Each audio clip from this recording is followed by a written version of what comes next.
After a fatal car accident on Earth, the brilliant 26-year-old mechanical engineer Chu Yi awakens in a different world as Landon Barn, a 15-year-old exiled prince.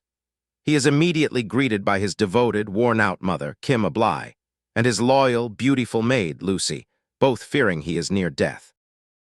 As the fog of the transition clears, the memories of the original Landon Barn flood his mind. An illegitimate child of the king, constantly bullied and finally exiled to the barren fief of Baymard to ensure his slow demise. Just as despair threatens to take hold, a mechanical voice resonates in his mind. The technological system has bound itself to his high IQ consciousness, offering him a path to rebuild his life and his new, neglected territory.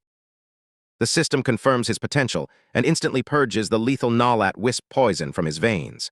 Landon's weak body surges with newfound vigor. The days of being a fragile pawn are over. With a mission to transform the wasteland of Baymard into a powerhouse, Landon steps out to greet his loyal, if downtrodden, subordinates. They are few and they are outcasts, but they are all he has. Despite his royal status, his mother and Lucy treat him with overwhelming, motherly care, trying to feed him far more than he could ever consume. It is a strange, heartwarming contrast to the cold cruelty of the capital. He realizes these 300 knights were discarded by the Empire, viewed as incompetent. Landon sees not trash, but raw potential waiting to be forged into an elite force. They reach the borders of Baymard. The walls are formidable, 16 meters high and imposing.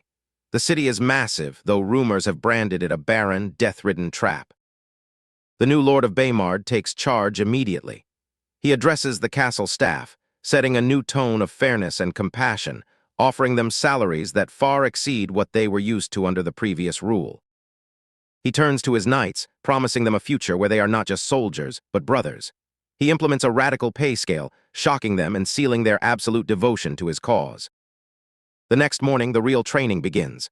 Landon introduces rigorous, systematic military routines from Earth, demanding absolute discipline. The days of sluggish, unorganized training are officially over. He watches his mother and Lucy serve the men. Despite the grueling labor, the morale in the kingdom is climbing. Everyone feels the shift from a place of hopelessness to a place of purpose. Landon begins his inspection.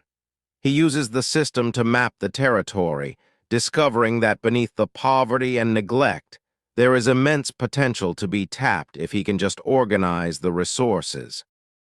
They stumble upon hidden mines, deposits of trona, feldspar, and saltpeter.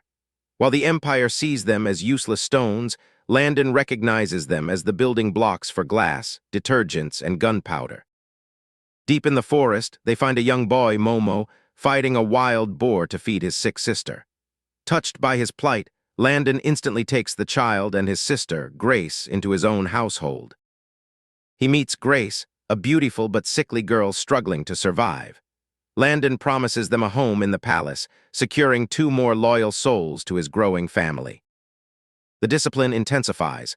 Landon demands total obedience and team cohesion.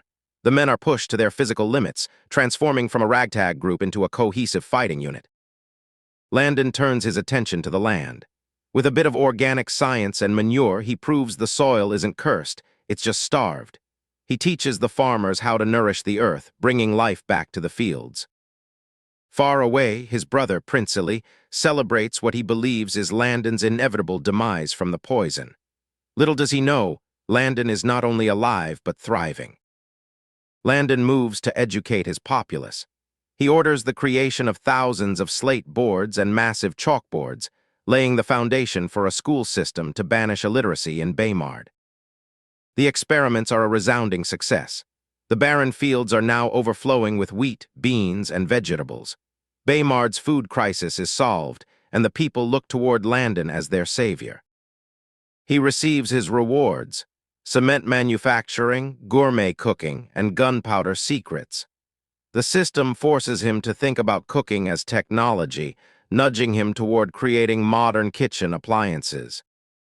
The military exam begins. Landon has taught his knights the art of stealth and camouflage, moving away from the Empire's prideful, loud fighting style to something more lethal. Billy Vane, once a shy and fearful boy, displays incredible growth. His movements are sharp and precise, proving Landon's training has unlocked the hidden warrior within him. The exam concludes. They have fought, captured, and strategized, discovering a deep bond of brotherhood. They are no longer just individuals. They are a unified, unstoppable force. With food, discipline, and a burgeoning educational system, Baymard is changing. Landon knows the Empire will eventually notice, but when they do, he will be ready to protect his home at any cost.